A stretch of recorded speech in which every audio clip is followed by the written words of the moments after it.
Arcelor avec la venue d'Arnaud Montebourg confirmée demain à Florange. Le ministre du redressement productif rencontrera l'intersyndicale alors que la direction convoque un comité central d'entreprise extraordinaire lundi à Paris.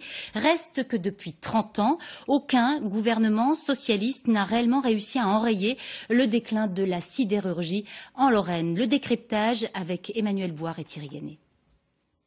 Quand une grande firme ne veut plus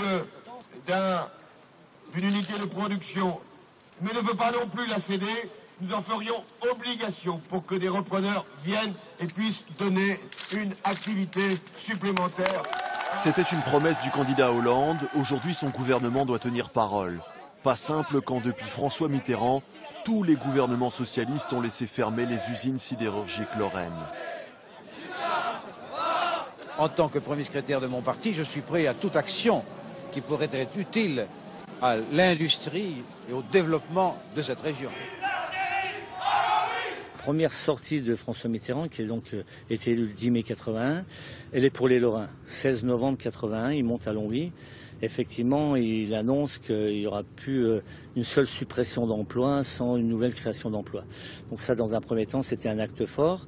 1983, 2 ans après, revirement de situation et on sait aujourd'hui ce qu'est devenu Longwy, quoi. Voilà. En 91, c'est l'usine du Cange qui ferme sans que le ministre de l'Industrie de l'époque, Dominique Strauss-Kahn, ne fasse quoi que ce soit.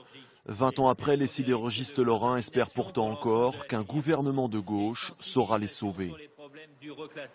J'espère que ce qui va se passer demain au niveau de la rencontre avec le Montebourg et les sidérurgistes, qui va se passer aussi avec le président de la République et Mittal, il y aura des actes forts qui feront qu'effectivement les sidérurgistes seront peut-être éventuellement patients et seront derrière le gouvernement. Sinon, effectivement, ça ne changera pas. Lors de la dernière campagne électorale, c'était peut-être la dernière fois que les sidérurgistes lorrains tendaient la main aux socialistes. Attention à la tête, plus dure sera la chute.